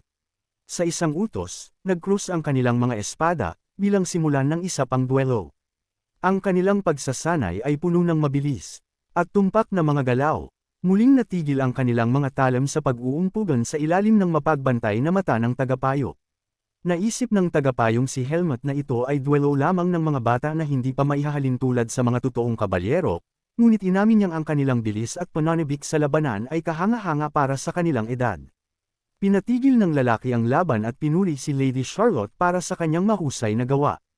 Hiniling ni Charlotte na iwasan ang mga walang lamang papuri at tinanong kung ano ang kakulangan sa kanya. Tinanong siya ni Sir Helmut kung alam ba niya kung ano ang totoong asensya ng Rapier. Sumagot siya na hindi ito tungkol sa taga, kundi ang totoong asensya ng Eskrima gamit ang foil ay nasa galaw ng paa. Ipinaliwanag ni Helmut na habang umiiwas si Dale, pinaliliit nito ang distansya at dapat sana ay dumanas siya pabalik. Itinuro niya na dahil sa mga hindi kinakailangang galaw ng kamay, nangangatog ang talim nito at nababawasan ang katumpakan ng taga. Sinabi ng tagapayo na kailangan niyang isagawa muli ang lahat ng kanyang batayan mula sa simula. Bumatikos si Helmut sa kanyang tindig at may pagkabanas na inamin ni Charlotte na wala siyang naging guro. Tumawa si Helmut at pinigilan naman ni Dale ang isang nayayamang si Charlotte na tinawag na kakaiba.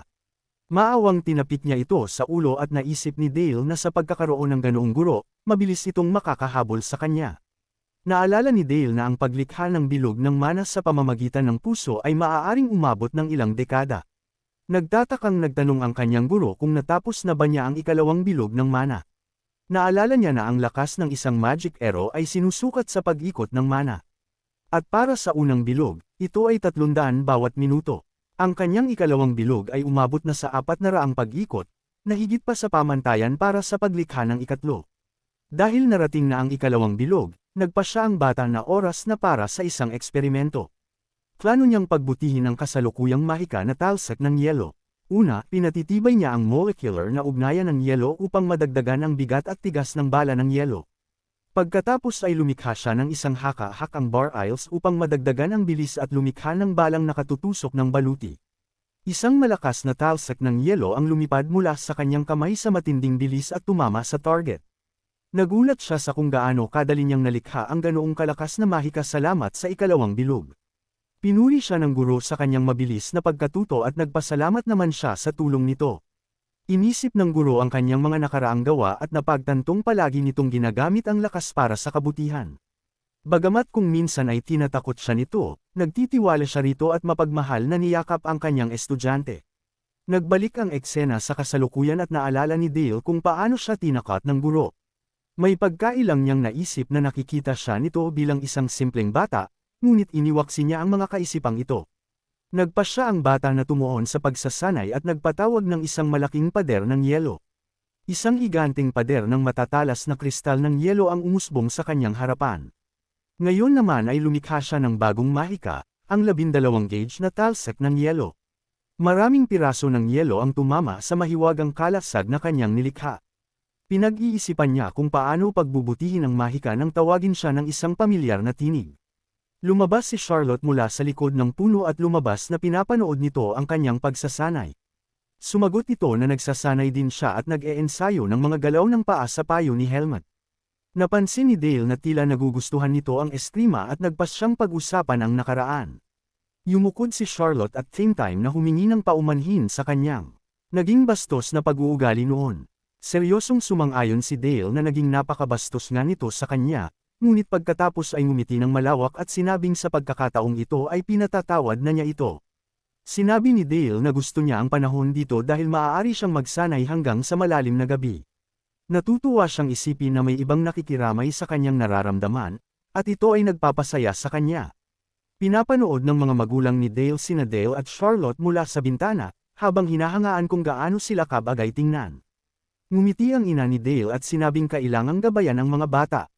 Naintindihan ni Dale na ang kanyang tadhana ay napagpapasyahan na, at itinuturing ng kanyang ina na tungkulin itong gabayan ang kanyang mga nararamdaman. Pagkalipas ng ilang oras, sa labas ng nasasakupan ng duke, namahaji ng pagkain si Madam Sachs sa mga nangangailangan. Sinabi ni Dale na tinutulungan ng kanyang ina ang mga mahihirap sa mga iskinita ng lungsod linggo-linggo. Ngayong taon, nagsimulan na ring tumulong sina Dale at Charlotte, ngunit biglang may isang bata na tumakbo patungo sa kanila. Isang batang nakapursangit ang humawak sa kamay ni Charlotte at nakiusap ng tulong, na sinasabing ang kanyang ina ay nasa panganib. Ang bata, na may luha sa mga mata, ay desperadong humingi ng saklolo. Tumakbo sina Dale at Charlotte sa magulong mga iskinita, dahilan upang maihiwalay sila sa kanilang mga bantay. Napansin ni Dale ang isang lalaki mula sa samahan ng mga magnanakaw sa bubong at napagtantong ang kanilang target ay si Charlotte. Sinabi ng batang gabay na kukunin lamang niya ang kanyang ina at patakbong umalis sa iskinita. Bigla na lang pinalibutan ang mga bata ng mga kaina-hinalang lalaki na nakakapa, na naambush sa isang madilim at saradong daan. Sinabi ng isa sa mga sumalakay na ang batang babae lamang ang kanilang kailangan at pinayuhan si Dale na umalis na. Ngumiti nang nakatutuya ang bandidong may berdeng buhok habang naglalabas ng bal-araw at nagbanta kay Dale na huwag makialam. Tumayo si Dale sa harap ni Charlotte at nangakong protektahan ito mula sa mga bastos, kasabay ng pagpapakilala ng kanyang buong pangalan. May halong pangungutya na manghinangaan ng pinuno ng mga bandido ang maharlikang asal ng batang aristokrata. Pinayuhan niya si Dale na timbangin ang sitwasyon habang naghahanda ang kanyang mga tauhan sa pag-atake. Naghanda naman si Dale sa laban, inaasahang makararanas ng totoong sakit ang kanyang mga kalaban. Bumulong si Charlotte na naiwan niya ang kanyang espada, ngunit may kumpiyansa siyang pinakalma ni Dale. Napagpasyahan ni Dale na ito ang magandang pagkakataon para subukan ang kanyang bagong teknik na Shadow Cloak. Inaktibo niya ang kanyang kakayahan, at nagsimulang balutin ng madidilim na silweta ang mga kalaban. Nagpanik ang pinunong may berdeng buhok at sinigawan ang kanyang mga tauhan na umiwas. Ipinaliwanag ni Dale na ito ay isang bagong teknik na lumilikha ng mga shadow parasite. Bumaon ang mga parasitong anino sa katawan ng mga bandido, na naging sanhi ng kanilang pag-iyak sa matinding sakit. Puno ng takot na pinanood ng pinuno ang kanyang mga subordinate na nilalamon ng mga kakaibang anino.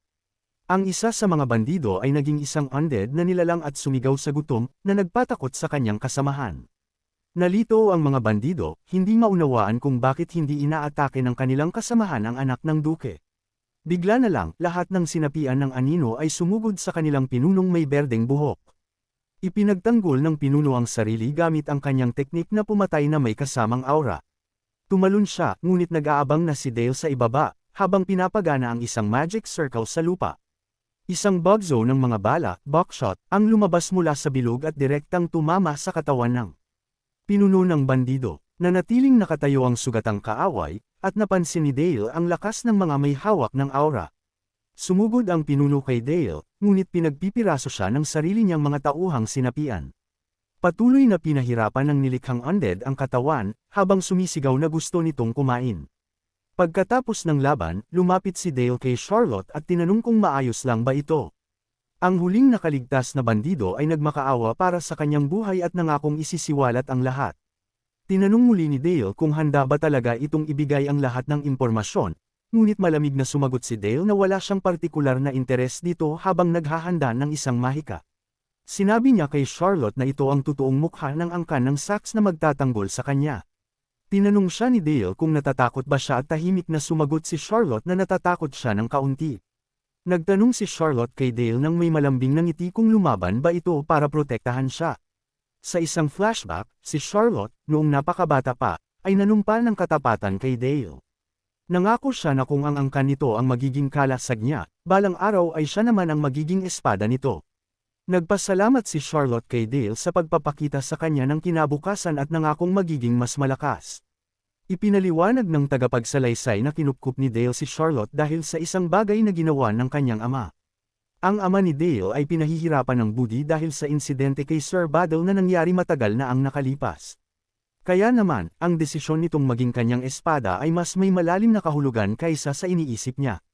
Samantala, sa kanyang lupain, nakaupo sa lamesa si Count Brandenburg na may madilim na aura.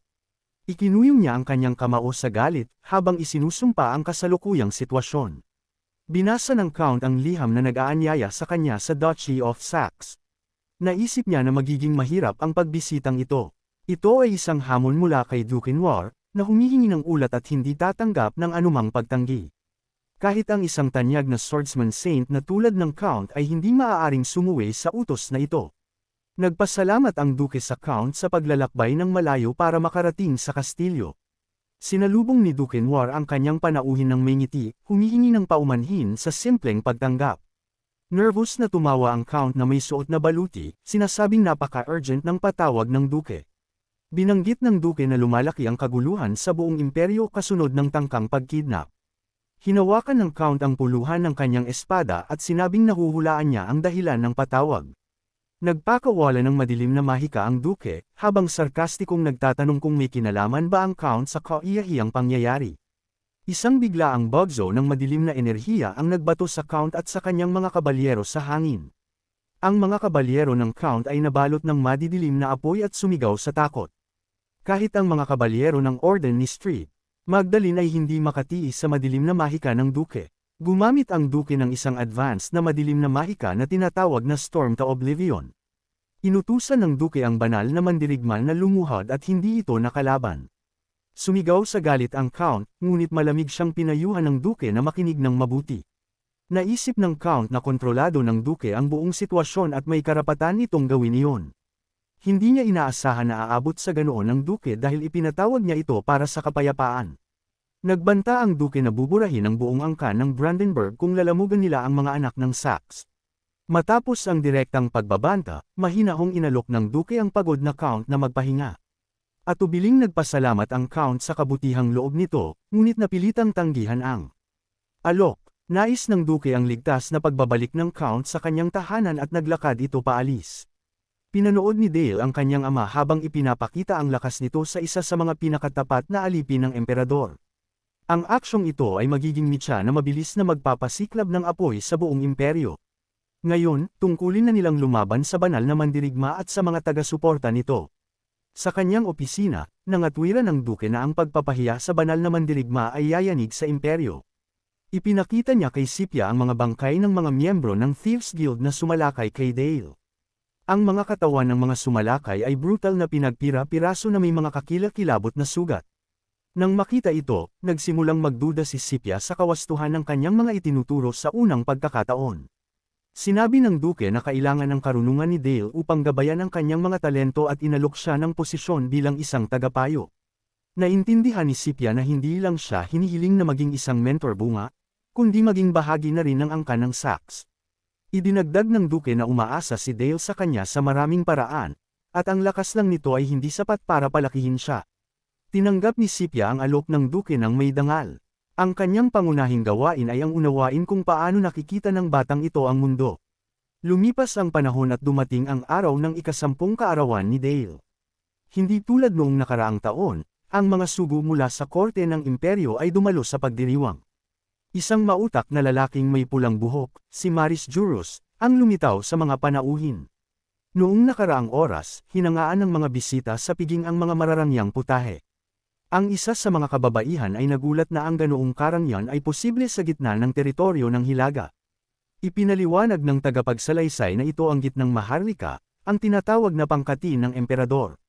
Napagtanto ni Dale na ang kanilang pagbisita ay sa katunayan ay isang nakatagong babala. Ito ay isang mensahe mula sa pamilya ng imperyo, na huwag baliwalain ang mga pang-aabala ng banal na mandirigma. Napagtanto ng bata na ang mensaherong pinili para sa layuning ito ay nakatayo mismo sa harap niya. Lumapit si Maris Juros kay Dale at kinausap ito bilang Young Master. Ipinakilala niya ang sarili bilang Crimson Lord at sinabing ikinalulugod niyang makilala ito. Si Juros ang pinuno ng Pulang Tore. Sa paghahanap ng kapangyarihan sa pamamagitan ng kaayusan at puot, ang mga salamangkero ng Pulang Tore ay kilala sa kanilang ideya na ang lakas ay laging tama. Naalala ni Dale na siya mismo ay sumailalim noon sa kanilang mga eksperimento sa modifikasyon. Tinawag ni Juros si Dale na isang henyong bata na may walang katulad na talento sa mahika. Binanggit din niya ang mga tsismis na mag-isang winasak ni Dale ang isang pangkat ng mga orc sa edad na 9. Magalang na nagpasalamat si Dale sa mga papuri at ninais na maging maganda ang gabi ng Marquis. Pagod na sa handaan, lumabas ng mag-isa ang bata para makalanghap ng sariwang hangin.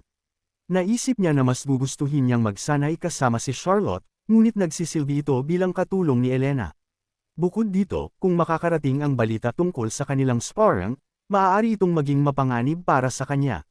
Biglang narinig ni Dale ang isang galit na sigaw na nag-uutos sa isang katulong na huwag gumalaw. Isang babaeng nakauniporme ng katulong ang nakahiga sa lupa at nagmamakaawang pakawalan siya. Isang matabang aristokrata ang sumisigaw sa kanya dahil sa lakas ng loob nitong banggitin ang pangalan ng duke. Isang lalaking may hawak na balaraw ang nangungutyang nagtanong kung abala ba ang lahat sa pagdiriwang. Itinutok niya ang talam sa leeg ng babae at nagbanta na lalaslasan ang leeg nito dahil sa paglaban. Habang hawak ang babae, sinabi niya rito na maging mabuting bata habang nanunood si Dale mula sa likod ng taguan. Hindi na nakapagtago pa si Dale at malakas na nagtanong kung batid ba ng lalaki ang kanyang mga ginagawa. Lumingon ang sumalakay ng may gulat at nagtanong sa batang Ginoo kung ano ang ginagawa nito rito. Ngumisi ang lalaki, sinasabing masyadong bata pa si Dale para sa ganoong karanasan. Nag-alok siyang personal na turuan ang bata ng ilang bagay habang hawak ang umiiyak na katulong. Ngunit si Dale, na may malamig na tingin, ay nangakong magpapakita ng magandang oras sa bastos na lalaki. Pinakalma niya ang katulong at lumikha ng isang nagniningning na magic circle sa harap niya. Habang nagliliwanag ang kanyang mga asul na mata, sinabi ni Dale na malapit na niya itong iligtas mula sa kontrabida. Sa isang mundong binuo sa herarkiya, walang umaasa na siya ang unang aatake. Nagpakawala si Dale ng isang malakas na mahiwagang talam ng purong enerhiya sa kaaway.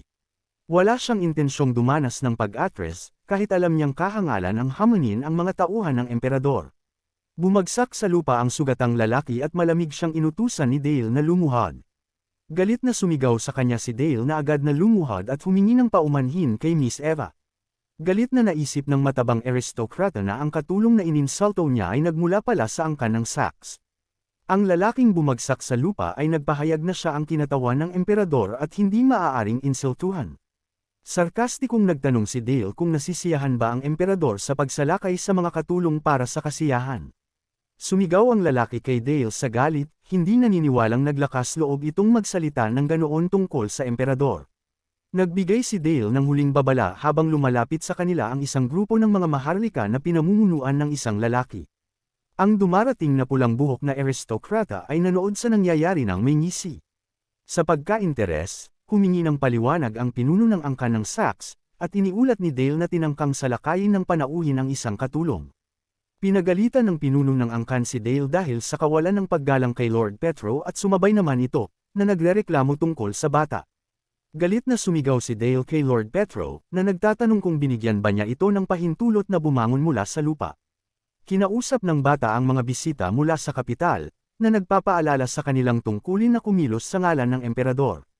Inakusahan niya si Lord Petro ng paninira sa pangalan ng emperador sa pamamagitan ng pagtatangkang salakayin ang isang katulong na babae.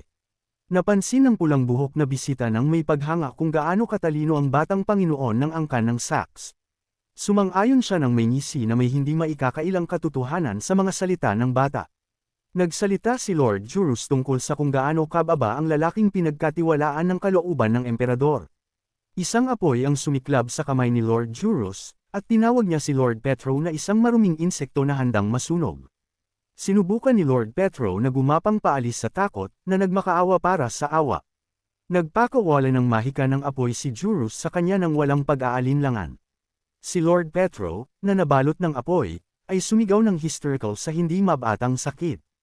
Sinabi ni Juros kay Dale na tama ito at tungkulin niyang sirain ang mga umaalipusta sa imperyo. Tapat na ninais ni Lord Juros ang tagumpay ng batang Master Dale at tinignan siya nito ng may tiwala. Nang umalis ang mga tauhan ng emperador, nagbalik sa wakas ang kapayapaan sa lupain ng Sax. Kinaumagahan, ang parehong katulong na si Eva ay pumasok sa silid ni Dale para gisingin ito. Nakatayo ang babae sa tabi ng kama, halatang gustong magsalita ng isang bagay ngunit hindi naglalakas loob na simulan ang pag-uusap. Sa wakas, nagpasalamat. Siya at sinabing isang malaking karangalan para sa kanya ang maglingkod sa gayong Ginoo. Pinagnilayan ni Dale ang kanyang pasasalamat. Sa pagkaunawa na mayroon pa siyang kaunting oras para masanay sa mga ganoong pakiramdam, nagpasya siyang gamitin ang kanyang pangalan at posisyon bilang panganay na anak ng angkan ng Saxe upang sirain ang imperyo. Nakaupo ang ama ni Dale sa lamesa at sinabi sa kanyang son na napakatalino nito. Gayunpaman, napansin din niya na kamakailan lamang ay tila napakakaiba ng ugali ng kanyang anak. Nagsimulang magkwento si Dale sa kanyang ama tungkol sa kung ano talaga ang nangyari sa bayani mula sa ibang mundo. Nagulat ang kanyang ama sa kanyang kumpiyansa at naalala ni Dale na sa nakaraang buhay ay nalaman niya ang tungkol sa pagsasabuatan. Ikinwento niya kung paano ipinagkanulo ng imperyo ang bayani, sa takot na balang araw ay lumingon ito laban sa kanila. Kahit matapos ang tagumpay ng bayani laban sa hari ng mga demonyo, hindi winakasan ng imperyo ang kadiliman mula sa kanyang mga lupain. Sa halip, nagbigay sila ng utos na agawin ang mga lupain ng natalong hari ng mga demonyo. Humingi ang imperyo ng mga sakripisyo mula sa kanilang angkan upang palawakin ang teritoryo nito at pagkatapos ay ibinigay sa kanila ang mga lupaing ito. Malungkot na napagtanto ng ama na ang pagdanak ng dugo sa mga lupaing ito ay hindi hihinto hanggat hindi nawawala ang kadiliman. Dahil dito, ang mga tao sa imperyo ay nagsimulang tawagin ang angkan ng Saxe na isang lipi ng kadiliman, na itinuturo ang mga daliri sa kanila. Naintindihan niya na aalisin sila ng imperyo tulad ng ginawa nito sa bayani. Sa pagsasaalang-alang sa angkan ng Saxe bilang isang panloob na banta, nagulat ang ama, ngunit iginiit ni Dale na ito ay mga lohikal na conclusion lamang na hango sa mga talaan. Sinasabi ng opisyal na bersyon na ang bayani ay namatay sa isang marangal na labanan gamit ang banal na espada na Baal. Inamin ng ama na nagulat siya dahil iilan lamang na mga pinuno ang nakakaalam ng katotohanan tungkol sa pagkamatay ng bayani.